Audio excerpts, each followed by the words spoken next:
Hello, Debbie Thrower with You and Yours. The highest level of radioactive waste dumping in Britain takes place in a Lancashire river. British Nuclear Fuels deny they're causing harm, but locals and some experts think differently.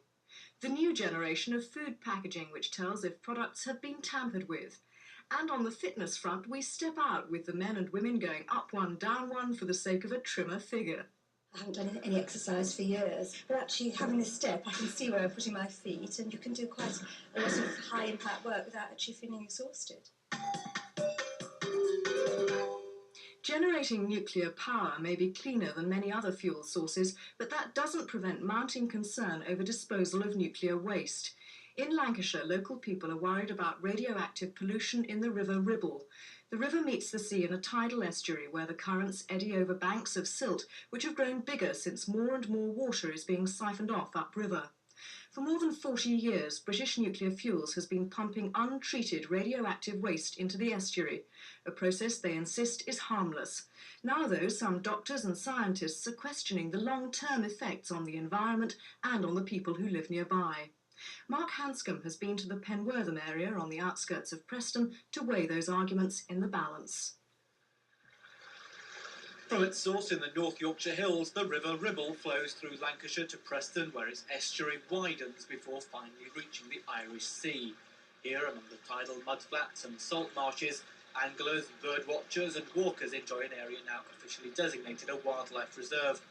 But on top of the birdsong and the lapping of the water, a different sound has increasingly been heard. This is a Geiger counter with an external probe on it, which enables me to poke it into the silt, into just the top centimetre or so. And the virtue of that is you get direct contact with the contamination in this top few centimetres, which is from BNFL Springfields, about 3 miles downstream of this point.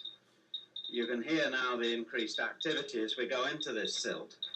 And the trouble is that this is in a play area of Penwortham, much used by children, dog walkers, cyclists, families just wheeling prams and so on.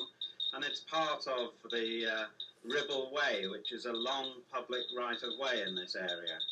Paul Brown designs and manufactures Geiger counters, and as such is an expert at measuring radioactivity. He's been monitoring the output from British Nuclear Fuels' Springfields plant and is concerned at the level, currently the highest in the country. He, like others, believes that some of the waste is building up in the estuary instead of being flushed out to sea. We've got here the Admiralty chart called The Approaches to Preston, which is a detailed navigational chart of the Ribble. Before the port of Preston closed in 1981, the main central navigation channel used to be dredged all the 12 miles from the port, past BNFL and out to the Irish Sea, whereas on this new chart you can see that the river has silted up very considerably at the Irish Sea end, and particularly for a 5-mile stretch between Naysmount and Lytham. The significance of this is that the silt doesn't leave as it was originally intended to back in 1948 when this system of effluent discharge was decided on, but is trapped upstream, and because the water coming down the Ribble isn't so much as it used to be because of abstraction, the silt is trapped in this upstream section and shuffled to and fro between Penwortham and Beaconsall by subsequent rising and falling tides. For those who live in the area, there's growing concern about the levels of radiation now being reported.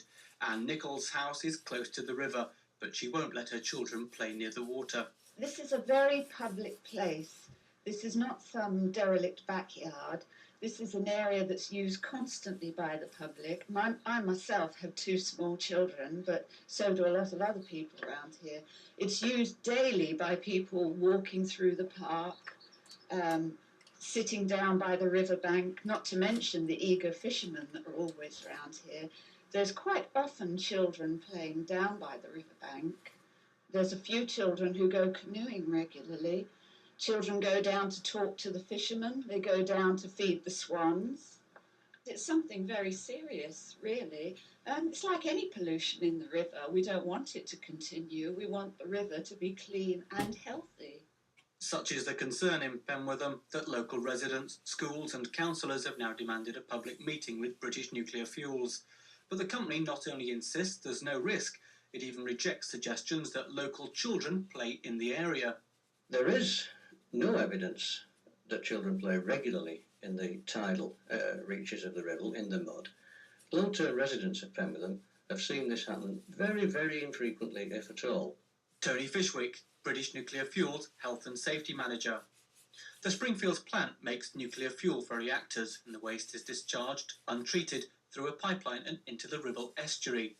Under the terms of its authorisation to do this, the company is obliged to use what's described as the best practical means to keep radiation levels down. BNFL claims to be complying. The company recently sought permission to continue dumping radioactive waste in this way until 1993, and in its submission documents warned that making BNFL clean up the waste before discharge would price it out of the market. But BNFL's Tony Fishwick insists cost is only one consideration. Our current method of discharge without treatment is environmentally the best practical option at the present time. Now that takes account of the cost of treatment, the benefit that would be obtained from treatment, the low risk, and the public and political concern in the matter, if any.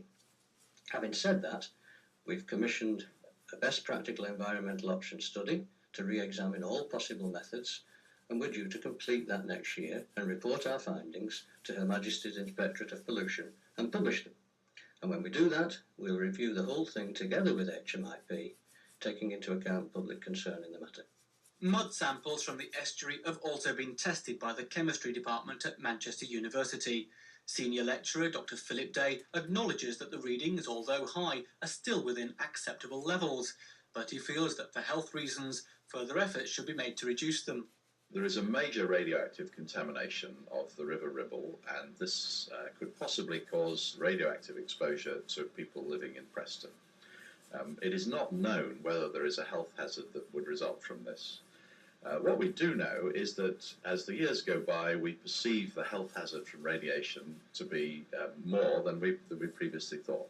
If you look at the history of radiological protection, the effect of radiation on humans, you'll discover that every 10 years or so, the rules are tightened up, that we discover things are more harmful than we thought. And we can be quite sure that we've not reached the end of the road now.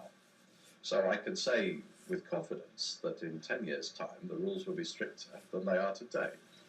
And I would suspect that in 10, 20 years' time, we shall see what happens today as being probably harmful.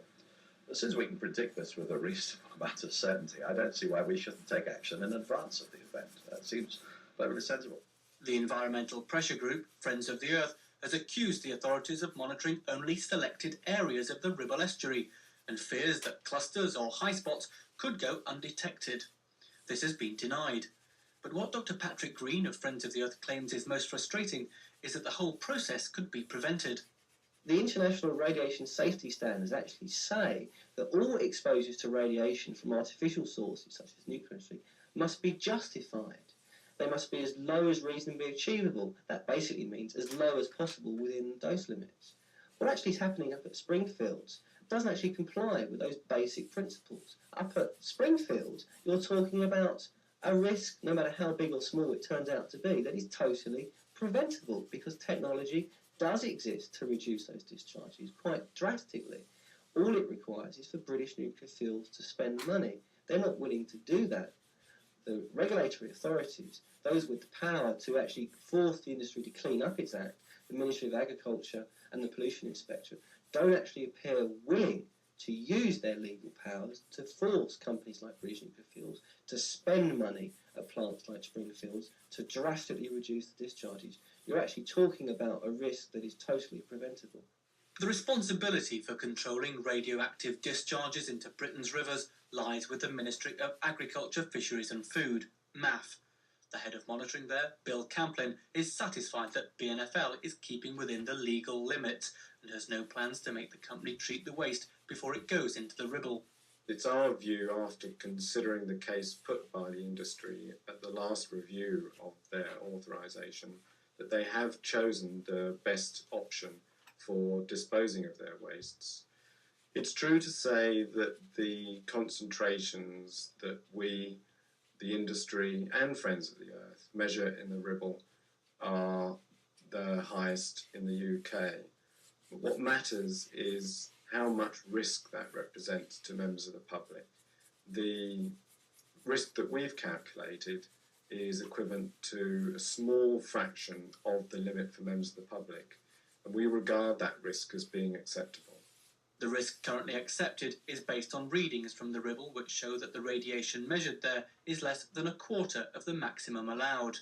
Even so, radiation experts like Dr. Barry Lambert from St Bartholomew's Hospital in London want to see the estuary and the people who live there monitored more closely in the future.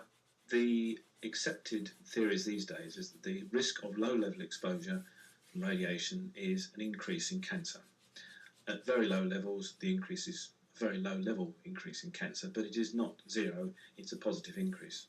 MAF have committed themselves to do a review of this authorisation in 3 years, and I think it's as well they should be done, because the levels of activity, levels of concentration of radionuclides in the mud vary very dramatically, and particularly bearing in mind that the result of the contamination of this mud is a build-up of uranium-234 in the silt.